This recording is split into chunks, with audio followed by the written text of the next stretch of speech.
The story you're about to hear from Alexandre Dumas's masterpiece contains a revenge so perfect, so devastating, that readers have been both terrified and fascinated by it for over 180 years. What happened to young Edmond Dantès in that dark prison cell would transform him into something beyond human comprehension. In February 1815, the merchant ship Pharaon sailed into the port of Marseille, carrying aboard a 19-year-old sailor whose life was about to be destroyed by a single letter. Edmond Dantès stood at the helm, his heart full of hope and dreams. The captain had died during the voyage, and young Edmond had successfully brought the ship home. His employer, Monsieur Morel, was ready to promote him to captain. His beautiful fiancée, Mercedes, was waiting to marry him. His elderly father was proud of his son's success. Everything seemed perfect. But Edmond didn't know that three men were watching him with envious eyes, each harboring their own dark reasons for wanting him destroyed. Danglars, the ship's supercargo, burned with jealousy over Edmond's promotion. Fernand Mondego, a local fisherman, was desperately in love with Mercedes and saw Edmond as the only obstacle to his happiness. And Caderousse, Edmond's neighbor, drunk with envy, resented the young man's good fortune, though he wasn't yet ready to act on his feelings. That night, in a dimly lit tavern, these three men came together to forge a conspiracy that would destroy an innocent man's life. Danglars, the most cunning of the three, remembered something peculiar. During the voyage, the dying captain had asked Edmond to stop at the island of Elba, Napoleon's place of exile. There, Edmond had received a letter to deliver. Using this information, Danglars wrote an anonymous denunciation, accusing Edmond of being a Bonapartist conspirator. The plan was perfect because it contained just enough truth to be believable. Edmond had indeed stopped at Elba and received a letter from Napoleon himself, though he had no idea what it contained. The next day, during his betrothal feast, when laughter filled the air and Mercedes glowed with happiness, soldiers burst through the door. The music stopped. Glasses fell silent. Edmond was arrested on charges of conspiracy against the crown. Mercedes screamed and fainted. His elderly father fell to his knees, begging for mercy. But Edmond, confident in his innocence, went quietly with the soldiers. Justice would prevail. He was certain of it. But what nobody in that room could have imagined was that this young man would disappear for 14 years. And when he returned, he would be someone else entirely. When Edmond stood before the deputy prosecutor Villefort, everything initially seemed to go in his favor. Villefort appeared convinced of Edmond's innocence. The young sailor explained honestly about the captain's dying wish, the stop at Elba, the letter he was asked to deliver. Villefort nodded sympathetically, even smiled. Then he asked to see the letter's address. When he read the name, his face went white. The letter was addressed to Monsieur Noirtier, Villefort's own father, a known Bonapartist conspirator. If this letter became public, Villefort's career would be destroyed. His recent marriage into royalist society would crumble. In that moment, Villefort made a decision that would haunt him forever. This young man had to disappear. Villefort burned the letter in front of Edmond, telling him he was free to go, but it was all a lie. That very night, Edmond was secretly transported to the Château d'If, a fortress prison on a desolate island where political prisoners were sent to be forgotten. No trial, no sentence, just eternal imprisonment. Edmond didn't even understand what was happening as they threw him into a dark, damp cell where the only sound was the endless crashing of waves against stone. Subscribe for more forgotten stories from classic literature that shaped our world. The first year, Edmond maintained his sanity through hope. Any day now, the mistake would be discovered. Any day now, someone would come for him. He thought of Mercedes constantly, imagining their reunion.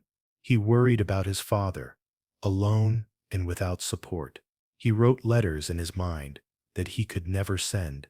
But as the second year passed, then the third, hope began to transform into something else. By the fourth year, rage consumed him. He screamed at the walls, demanding justice. He cursed Villafort's name. By the fifth year, despair had taken hold so completely that he decided to die. It was during his planned starvation, when death seemed like the only escape, that he heard something that changed everything. A scratching sound from behind the wall. At first, he thought it was rats. Then he realized it was too rhythmic, too purposeful. Someone was digging. Another prisoner was trying to escape. With renewed energy, Edmond began digging from his side. It took months of painstaking work with improvised tools, hiding the evidence from guards. But finally, a hole opened between the cells. Through that hole crawled an elderly man with wild white hair and brilliant eyes. This was Abbé Faria, known to the guards as the Mad Priest, because he constantly claimed to know the location of a fabulous treasure. But Edmond quickly discovered that Faria was anything but mad. He was perhaps the most learned man in France, imprisoned for his political beliefs. Faria had been digging for years, calculating that his tunnel would reach the outer wall and the sea. Instead, he had miscalculated and reached another cell. His disappointment was crushing, but for Edmond, Faria's arrival was salvation. What happened next in that prison would create one of the most dangerous men the world had ever known. Over the next several years, Faria became Edmond's university. The old priest taught him languages: Italian, Spanish, English, German. He taught him history, mathematics, chemistry, philosophy. He shared his vast knowledge of politics, economics, and human nature. Edmond, who had entered prison as an uneducated sailor, was transformed into a scholar. But more importantly, Faria helped Edmond understand why he was in prison. Through careful questioning and analysis, Faria uncovered the conspiracy. He showed Edmond how Danglars had written the letter, how Fernand had desired Mercedes, how Villefort had sacrificed him to protect his own career. The knowledge burned through Edmond like acid. For the first time, he understood he wasn't the victim of a mistake, but of deliberate evil. The men who had destroyed him were probably living happy lives while he rotted in this cell. His father was probably dead. Mercedes had probably forgotten him. The injustice of it threatened to drive him truly mad. But Faria kept him focused. Knowledge is power, the old priest would say, and power can be used for justice. Then Faria told him about the treasure. The old priest had been secretary to Cardinal Spada's heir, the last of a noble Italian family. On his deathbed, the heir had revealed the location of the legendary Spada treasure, hidden on the small island of Monte Cristo. Faria had memorized every detail before his arrest. The treasure contained gold coins, diamonds, pearls, and precious stones worth millions of francs. At first, Edmond thought it was fantasy, the delusion of an old man. But Faria showed him documents, calculations, historical proofs. The treasure was real. One day, Faria suffered a catalytic fit. As he lay dying, he pressed a paper into Edmond's hands with the exact location of the treasure. "My son," he whispered, "use this fortune for good as well as for justice. Remember, God's providence is greater than man's vengeance." With those words, Abbé Faria died, leaving Edmond alone but transformed. What Edmond did next required a courage born of utter desperation. When the guards came for Faria's body, they found him in his bed, apparently sleeping. They didn't know that the body in Faria's cell was actually Edmond, who had switched places with the corpse. Edmond had sewn himself into Faria's burial shroud, knowing that at Chateau d'If, dead prisoners were thrown into the sea. It was insane, probably suicidal, but it was his only chance. The guards carried the shroud to the cliff's edge. They tied a cannonball to what they thought were Faria's feet. With a casual heave, they threw the bundle into the dark Mediterranean waters. Down, down through the black water, Edmond plummeted, the weight dragging him toward death. With his hidden knife, he cut through the shroud and the ropes, his lungs screaming for air. He broke the surface just as consciousness was fading, gasping, alive, free, for the first time in 14 years. But the man who emerged from those waters was no longer Edmond Dantès. A smuggling vessel picked him up, accepting his story, that he was a sailor who had fallen overboard. He called himself Sinbad the Sailor, and his knowledge of sailing, learned so long ago, served him well. He worked with the smugglers for months, waiting for the right opportunity. When they anchored near Monte Cristo for repairs, Edmond pretended to injure himself on the rocks. He insisted they leave him behind to recover, promising to rejoin them later. Alone on the island, Edmond followed Faria's directions precisely. There, in the second cave, on the eastern shore, 20 feet down, behind a false wall that centuries had concealed, he found it. The treasure of Cardinal Spada exceeded even his wildest imagination. Chests of gold coins, bags of diamonds, ropes of pearls, emeralds the size of eggs, rubies like drops of blood. He fell to his knees, not in greed, but in terrible understanding. With this fortune, he could destroy those who had destroyed him. He spent the next several years carefully establishing his new identity. He traveled to the East, learned the customs of nobility, perfected his education. He purchased a title of nobility from the Pope, Count of Monte Cristo, after the island that had given him rebirth. He assembled a network of loyal servants, including Ali, a mute Nubian, and Bertuccio, a Corsican, who owed him his life. He studied his enemies from afar, learning everything about their lives, their families, their weaknesses. When the Count of Monte Cristo finally arrived in Paris in 1838, he was unrecognizable as Edmond Dantès. 14 years of prison had changed his appearance. But more than that, education and purpose had transformed his entire being. He was elegant, mysterious, fabulously wealthy, and absolutely ruthless. Paris society was immediately fascinated. Who was this count who spoke every language, who had traveled everywhere, who spent money like water, but seemed to want nothing? His revenge began with careful precision. His first target was Fernand's son, Albert de Morcerf. In Rome, during Carnival, Monte Cristo arranged for Albert to be kidnapped by the bandit Luigi Vampa, who was actually in Monte Cristo's employ. Then, playing the hero, Monte Cristo rescued the young man. Albert, grateful beyond measure, insisted on introducing his savior to Parisian society, starting with his own family.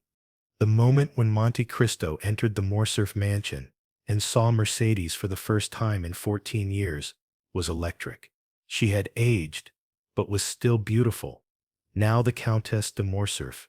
Their eyes met, and in that instant, she knew, despite the years, despite his transformation, something in his eyes betrayed him. But she said nothing, trapped by her own choices, her own guilt. Her hands trembled as she welcomed him. Fernand, now the Count de Morcerf, suspected nothing, too blinded by his own importance to recognize the ghost standing in his salon. Every move the Count made was calculated, every word chosen for maximum impact, and his enemies were inviting him into their very homes. For Villefort, Monte Cristo had prepared something special. Years ago, when Bertuccio had tried to kill Villefort in revenge for his brother's death, he had discovered something extraordinary. Villefort had buried a newborn child alive, his illegitimate son, with Madame Danglars. Bertuccio had saved the child, who grew up to be a criminal named Benedetto. Now Monte Cristo transformed this criminal into Andrea Cavalcanti, a supposed Italian prince, with forged papers and Monte Cristo's backing. Andrea entered Parisian society, even becoming engaged to Danglars' daughter, Eugénie. Danglars, now Baron Danglars, and one of Paris's most powerful bankers, was destroyed through his own greed. Monte Cristo opened unlimited credit with Danglars' bank, gaining his complete trust. Then, through a series of elaborate deceptions involving false telegraph messages about political upheavals, Monte Cristo manipulated Danglars into making catastrophic investments. Each false tip seemed to come from the most reliable sources, and Danglars' greed prevented him from questioning them. But Monte Cristo's revenge wasn't only about destruction. He also rewarded those who had shown him kindness. He discovered that his old employer, Monsieur Morel, was on the brink of bankruptcy and suicide. Anonymously, as a representative of the mysterious Sinbad the Sailor, Monte Cristo paid all of Morel's debts and restored his fortune. The joy on the old man's face as his business was saved, as his family was rescued from ruin, gave Monte Cristo one of his few moments of genuine happiness. He also saved Morel's son, Maximilien, from despair when the young man fell in love with Valentine de Villefort, the prosecutor's daughter. When Madame de Villefort began poisoning her stepdaughter to secure an inheritance for her own son, Monte Cristo secretly provided Valentine with antidotes, making her appear dead while actually saving her life. It was poetic justice, using his knowledge of poisons to save Villefort's daughter, while Villefort's wife used that same knowledge to destroy. The destruction began to accelerate. At a grand dinner party at Monte Cristo's new mansion in Auteuil, he revealed that the house had been the scene of a terrible crime. This was the very house where Villefort had buried his infant son alive. As he told the story, watching Villefort and Madame Danglars turn pale, he knew they understood he was no ordinary enemy. But still, they didn't know who he really was. Fernand's downfall came through his past war crimes. During the Greek War of Independence, Fernand had betrayed his benefactor, Ali Pasha, to the Turks, stealing his fortune and selling his wife and daughter into slavery. Monte Cristo had rescued Haydée, Ali Pasha's daughter, and she had become his devoted ward. At precisely the right moment, Haydée appeared before the House of Peers to testify against Fernand. She brought documents, proof of his treachery. Fernand's reputation was destroyed in a single afternoon. His wealth, built on blood and betrayal, meant nothing when his honor was gone. But as the Count's enemies began to fall, something unexpected happened. He began to question whether his revenge had gone too far. The confrontation with Mercedes was inevitable. She came to him secretly, falling to her knees. "Edmond," she said, using his true name for the first time, "I know it's you. I've known from the moment you walked into my home. Please, I beg you, spare my son. Albert is innocent. He has done nothing to you." Monte Cristo's careful control cracked. "And what of Edmond Dantès' father?" he demanded. "Was he not innocent when he starved to death? What of Edmond Dantès himself, rotting in prison while you married his enemy?" Mercedes wept, explaining how she had waited, how she had been told Edmond was dead, how Fernand had pursued her relentlessly, how she had married him only to survive. "I have been punished every day since," she sobbed, "living with a man I despise, knowing I betrayed the only man I ever loved. Is that not suffering enough?" Her words affected him more than he expected. When Albert challenged him to a duel to defend his father's honor, Monte Cristo decided to let the young man kill him. It would be his gift to Mercedes. But at the last moment, Albert, having learned the truth from his mother, publicly apologized to Monte Cristo instead. The young man showed a nobility his father never possessed, renouncing his name and fortune, choosing poverty with honor over wealth with shame. Fernand, destroyed and abandoned, confronted Monte Cristo at his mansion. "Who are you?" he screamed. "What have I done to you, that you pursue me with such hatred?" Monte Cristo removed his hat, stood tall, and spoke the words he had waited 14 years to say. I am Edmond Dantès, the man whose father you let starve, whose bride you stole, whose life you destroyed with your conspiracy. I am the spirit of vengeance itself. Fernand staggered out of the house and shot himself that very night. Mercedes and Albert left Paris forever, choosing honest poverty over tainted wealth. Villefort's destruction was even more complete. During Andrea Cavalcanti's trial for murder, he had killed someone while trying to rob them. His true identity was revealed. He was Benedetto, Villefort's son, the child Villefort had tried to bury alive. The revelation in open court destroyed Villefort's reputation. But worse was to come. Madame de Villefort, using the poison knowledge Monte Cristo had inadvertently provided, had killed several family members for inheritance. When confronted, she poisoned herself and her beloved son, Edward. Villefort came home to find his wife and son dead, his daughter Valentine apparently dead, though Monte Cristo had actually saved her. His father paralyzed and unable to speak, his career destroyed, his crimes exposed. The accumulation of horrors shattered his mind completely. He went insane, spending his remaining days digging in his garden, searching for treasure that didn't exist, mumbling about finding his fortune like the Count of Monte Cristo. The Count's revenge was complete, but standing among the ruins of his enemies' lives, he wondered if he had become a monster worse than those who had wronged him. Danglars' fate was the last. Ruined by his failed speculations, he fled Paris with the bank's remaining money. But Monte Cristo had arranged for Luigi Vampa's bandits to capture him. They held him prisoner, charging him enormous sums for food and water, slowly draining his stolen fortune. When Danglars was reduced to his last franc, starving as Edmond's father had starved, Monte Cristo revealed himself. I am Edmond Dantès, he said to the cowering banker. You wrote the letter that destroyed my life, but I forgive you. Go, and may your remaining years be more honest than those that have passed. Danglars crawled away, his hair turned white from terror, financially ruined but alive. Of the three conspirators, he alone survived, if survival it could be called. With his revenge complete, Monte Cristo felt not triumph, but emptiness. He had become an angel of vengeance, but in destroying his enemies, had he destroyed his own soul? The innocent had suffered along with the guilty. Valentine had nearly died. Albert had lost his father and fortune. Madame de Villefort's young son Edward had died for his mother's crimes. The line between justice and cruelty had blurred beyond recognition.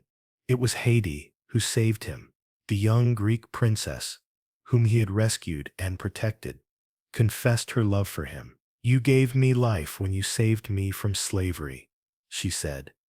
But more than that, you gave me purpose. Don't live in the past any longer. Edmond Dantès is dead. Let the Count of Monte Cristo die too. Be simply the man I love.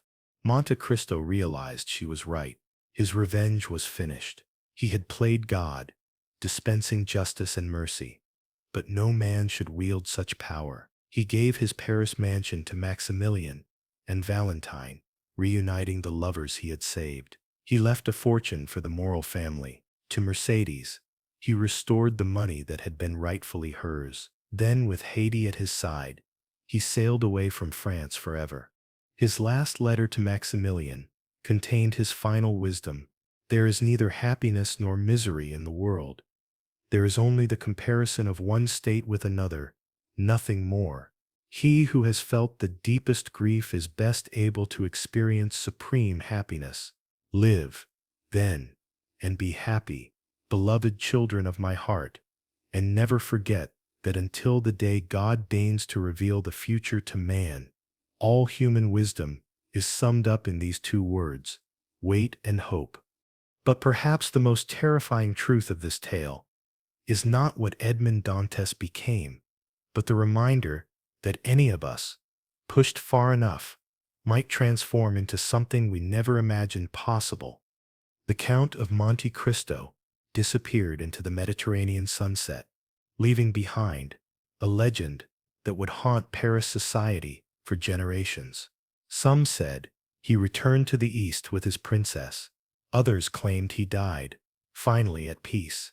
But sailors sometimes speak of seeing a magnificent yacht on calm nights, sailing past Monte Cristo Island, and on its deck, a tall figure in black, watching the horizon, waiting, hoping, perhaps warning us all that justice delayed is not justice denied. Years later, when the old stories were told in Parisian salons, people would shudder at the name of Monte Cristo. Parents would warn their children about the dangers of conspiracy and betrayal, telling them the tale of three men who destroyed an innocent sailor and created a force of vengeance that destroyed them all in return. They would speak of treasures hidden on remote islands, of prisoners who escaped certain death, of revenge served colder than the grave itself. But those who truly understood the story knew it was about more than revenge. It was about the price of playing God, the cost of absolute justice, the thin line between righteousness and evil. It was about transformation, how suffering can create monsters or angels, how knowledge can be salvation or damnation, how love can survive even the darkest hatred.